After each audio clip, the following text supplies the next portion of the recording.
नमस्कार दोस्तों, आइए जानते हैं उत्तर प्रदेश से जुड़ी आज की सबसे बड़ी और महत्वपूर्ण खबरें सिर्फ 10 मिनट में। लेकिन उससे पहले अगर आपने चैनल को सब्सक्राइब नहीं किया है तो अभी कर दीजिए। साथ ही वीडियो को लाइक करें और अपने जिले का नाम कमेंट में जरूर लिखें ताकि आपके जिले की हर बड़ी खबर सबसे पहले आप तक पहुँचे। तो चलिए आज की पहली खबर पर बात करते हैं। जुलाई से बदल जाएंगे पैन कार्ड, रेलवे टिकट और ATM से जुड़े नियम, आम आदमी पर असर तय। जुलाई महीने से कई वित्तीय और नागरिक सेवाओं के नियमों में बदलाव होने जा रहा है।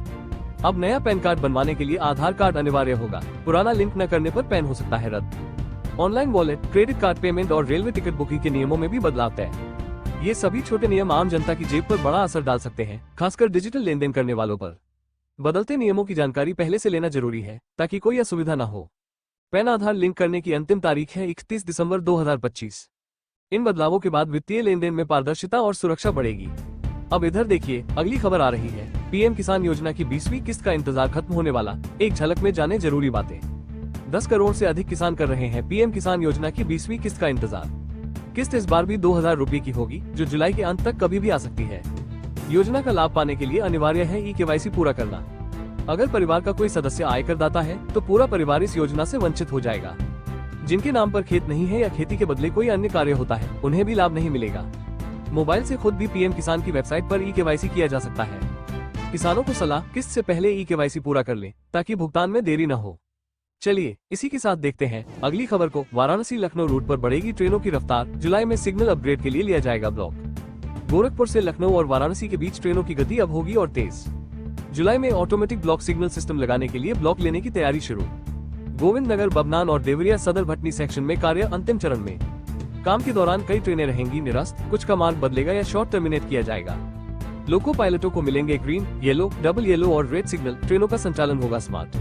बंगलुरु गोमती नगर स्पेशल ट्रेन 30 जून और 4 जुलाई को आंशिक रूप से रहेगी निरस्त। पूर्वोत्तर रेलवे में पहली बार आधुनिक सिग्नल तकनीक से ट्रेनों की गति और सुरक्षा में सुधार होगा। अब आगे एक और खबर को देखें दोस्तों। गोरखपुर एयरपोर्ट का होगा भव्य विस्तार, 1000 करोड़ की लागत से बनेगा नया टर्मिनल भवन। गोरखनाथ एयरपोर्ट के विस्तार के लिए एफओ से मिली 42 एकड़ जमीन, एक साथ 10 फ्लाइट खड़ी करने की सुविधा और 1400 कारों के लिए पार्किंग की योजना। प्रति घंटा 2500 यात्रियों की आवाजाही की होगी क्षमता। अभी सिर्फ 270 यात्री ही आते जाते हैं। 3 माह में डिजाइन तैयार, फिर टेंडर प्रक्रिया शुरू होगी। निर्माण में लगेंगे 1000 करोड़ रुपए। टर्मिनल का शिलान्यास प्रधानमंत्री नरेंद्र मोदी कर सकते हैं। 3 साल में पूरा होगा काम। 4 लेन सड़क, अंडरपास और राउंड ओवर से जोड़ा जाएगा नया टर्मिनल। एयरपोर्ट निदेशक ने बताया, अब रोजाना 200 फ्लाइट उड़ान भर सकेंगी, बढ़ेगा क्षेत्रीय कनेक्टिविटी। चलिए इसी के साथ देखते हैं अगली खबर को। यूपी के 20 लाख उपभोक्ताओं को बिजली बिल में राहत, छोटे दुकानदारों के लिए UPPCL का बड़ा प्रस्ताव। उत्तर प्रदेश पावर कॉर्पोरेशन ने घरेलू दुकानों के लिए नया बिजली दर स्लैब प्रस्तावित किया है। 1 किलोवाट के कमर्शियल कनेक्शन वालों को अब अलग दर पर बिजली मिलने का रास्ता साफ। ग्रामीण क्षेत्र में 7 रुपये प्रति यूनिट, शहरी में 8 रुपये प्रति यूनिट दर रखने की सिफारिश की गई है। इससे वे दुकानदार राहत पाएंगे जो घरेलू कनेक्शन से दुकान चलाते थे और जुर्माने की मार झेलते थे। करीब 20 लाख उपभोक्ताओं को नई व्यवस्था से राहत मिलने की संभावना है। उपभोक्ता परिषद ने मांग की है कि इन दुकानों को सीमित लोड पर घरेलू बिजली की छूट दी जाए। 7 जुलाई से नियामक आयोग में दरों को लेकर सुनवाई शुरू होगी, अंतिम फैसला तभी होगा।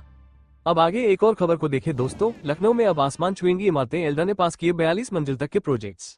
लखनऊ में पहली बार बनने जा रही है 35 से 42 मंजिल ऊंची गगनचुंबी इमारतें। LDA ने 3 निजी हाउसिंग प्रोजेक्ट्स के नक्शों को दी मंजूरी। शहीद पथ के आसपास होगा निर्माण। FAR नीति में बदलाव और जमीन की कमी ने ऊंची इमारतों की जरूरत को बढ़ाया। गोमती नगर और विभूति खंड जैसे इलाकों में लग्जरी टावर होंगे तैयार। इन प्रोजेक्ट्स में swimming pool, parking, community centre जैसी अत्याधुनिक सुविधाएं होंगी। अब तक 20-25 मंजिल तक की इमारतें ही बनती थी, ये पहली बार होगा 42 मंजिल का निर्माण। बिल्डरों को मिला बड़ा मौका, शहर को मिलेगा नया और आधुनिक स्काईलाइन। अब इधर देखिए, अगली खबर आ रही है। 1 जुलाई से बिना आधार लिंक नहीं मिलेगी तत्काल ट्रेन टिकट, रेलवे ने लागू किया नया नियम। रेलवे ने तत्काल टिकट बुकिंग के नियमों में बड़ा बदलाव किया है, जो 1 जुलाई से लागू होगा। अब IRCTC अकाउंट से आधार कार्ड लिंक करना होगा अनिवार्य, तभी मिलेगी तत्काल टिकट। इससे बॉट और एजेंट बुकिंग पर लगेगा ब्रेक और सामान्य यात्रियों को टिकट मिलना आसान होगा। IRCTC वेबसाइट या ऐप से ऑथेंटिकेट यूजर सेक्शन में जाकर लिंक कर सकते हैं आधार लिंक न करने पर तत्काल टिकट बुकिंग की सुविधा नहीं मिलेगी। रेलवे का उद्देश्य पारदर्शी, सुरक्षित और त्वरित टिकट प्रणाली विकसित करना। जल्दी करें प्रक्रिया पूरी, नहीं तो आखिरी वक्त में टिकट मिलने में होगी परेशानी। चलिए इसी के साथ देखते हैं अगली खबर को। इंजीनियर से चंदन किसान बने अनस मलिक, अब कमाएंगे करोड़ों, दिखाया खेती का नया रास्ता। गांव के इंजीनियर अनस मलिक ने शुरू की चंदन की खेती, अब बन गए करोड़पति किसान। मरहरा गांव में 400 से अधिक सफेद और लाल चंदन के पौधे लगाए गए, अब बन रहे पेड़। 12 साल में पेड़ परिपक्व होने पर 1 से 1.5 लाख रुपए प्रति पेड़ की कमाई का अनुमान। चंदन की लकड़ी और तेल की खाड़ी देशों में भारी मांग, इत्र और सौंदर्य उत्पादों में होता है इस्तेमाल। कोरोना काल में शुरू हुई ये पहल अब बन गई है कमाई का सशक्त जरिया। परंपरागत खेती छोड़कर नवाचार अपनाने से युवा किसान भी बन सकते हैं करोड़पति। अनस की कहानी बनी प्रेरणा, जोखिम उठाकर खेती को बनाया जा सकता है हाई प्रॉफिट बिजनेस। चलिए इसी के साथ देखते हैं अगली खबर को। लापरवाही पर योगी सरकार का सख्त रुख, 4 प्रोजेक्ट मैनेजर और 3 जूनियर इंजीनियरों पर एक्शन। सीएम योगी ने प्रधानमंत्री कृषि सिंचाई योजना के तहत लापरवाही बरतने वाले अफसरों पर कड़ा कदम उठाया। 4 जिलों के प्रोजेक्ट मैनेजर और 3 जूनियर इंजीनियरों को दी गई प्रतिकूल प्रविष्टि। प्रयागराज, महोबा, चित्रकूट और प्रतापगढ़ के अफसरों पर कार्रवाई हुई। डीपीआर के अनुसार कार्य का ब्यौरा और वर्तमान कार्य योजना देने में असमर्थ रहे सभी अधिकारी। मुख्यमंत्री ने चेताया, सुधार नहीं हुआ तो अगली बार और कड़ी कार्रवाई होगी। राज्य स्तरीय नोडल एजेंसी के प्रमुख जीएस नवीन ने समीक्षा बैठक में लिया फैसला। योगी सरकार का संदेश साफ, योजनाओं में लापरवाही किसी भी सूरत में बर्दाश्त नहीं। अब आगे एक और खबर को देखें दोस्तों। छत्तीसगढ़ में फिल्मी अंदाज में जीएसटी छापा, गुटखा फैक्ट्री में आधी रात को मारी रेड। दुर्ग के गनियारी गांव की गुटखा फैक्ट्री पर जीएसटी टीम ने रात 3 बजे दी दबिश। टीम ने आधा किलोमीटर पहले बंद की गाड़ी की लाइटें, फिर 7 फीट ऊंची दीवार फांदकर की एंट्री। फैक्ट्री में रात भर मध्य प्रदेश से बुलाए गए कर्मचारी बनाते थे गुटखा, मिला बड़ा स्टॉक। राज्य जीएसटी कमिश्नर पुष्पेंद्र मीना के गुप्त इनपुट पर हुई ये कार्रवाई। ऑपरेशन का नेतृत्व ज्वाइंट कमिश्नर नरेंद्र वर्मा ने किया। 28% टैक्स और 61% सेस की चोरी का मामला दर्ज। टीम ने मशीन, रैपर और कच्चा माल किया जब्त, जांच जारी। अब इधर देखिए अगली खबर आ रही है। बीएसए की नियुक्ति पर उठा विवाद, cricketer Rinku Singh high school pass भी नहीं। क्रिकेटर रिंकू सिंह को बीएसए बनाए जाने पर शैक्षणिक योग्यता को लेकर उठे सवाल। बीएसए पद के लिए पीजी डिग्री जरूरी, जबकि रिंकू हाई स्कूल भी पास नहीं। नियम के तहत अंतर्राष्ट्रीय पदक विजेताओं को योग्यता में छूट दी जाती है। रिंकू सिंह समेत 7 खिलाड़ियों को इसी नियम के तहत विभागीय नियुक्ति मिली। ब्रांड एम्बेसडर के रूप में विभाग की छवि सुधारने के लिए की जाती है ऐसी तैनाती। हालांकि पदोन्नति के लिए 7 साल में न्यूनतम योग्यता पूरी करनी होगी। योग्यता नहीं होने पर पदोन्नति नहीं मिलेगी, साथ ही रखा जाएगा कनिष्ठ स्थान पर। चलिए इसी के साथ देखते हैं अगली खबर को। लखनऊ में बिजली कनेक्शन नीति में ढील, किश्तों में बकाया चुकाकर मिलेगा नया कनेक्शन। लेसा ने बिजली उपभोक्ताओं को बड़ी राहत देने की तैयारी की है। अब बकाया होने पर भी किश्तों में भुगतान कर मिलेगा नया कनेक्शन। फोर्स पीडी के तहत मीटर जब्ती की प्रक्रिया अब होगी और लचीली।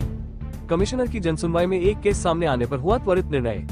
विभाग की बैठक में अधिकारियों ने दी योजना को स्वीकृति, फाइल भेजी गई उच्चाधिकारियों के पास। इस नीति से सैकड़ों लंबित मामलों का समाधान संभव, राजस्व वसूली भी तेज।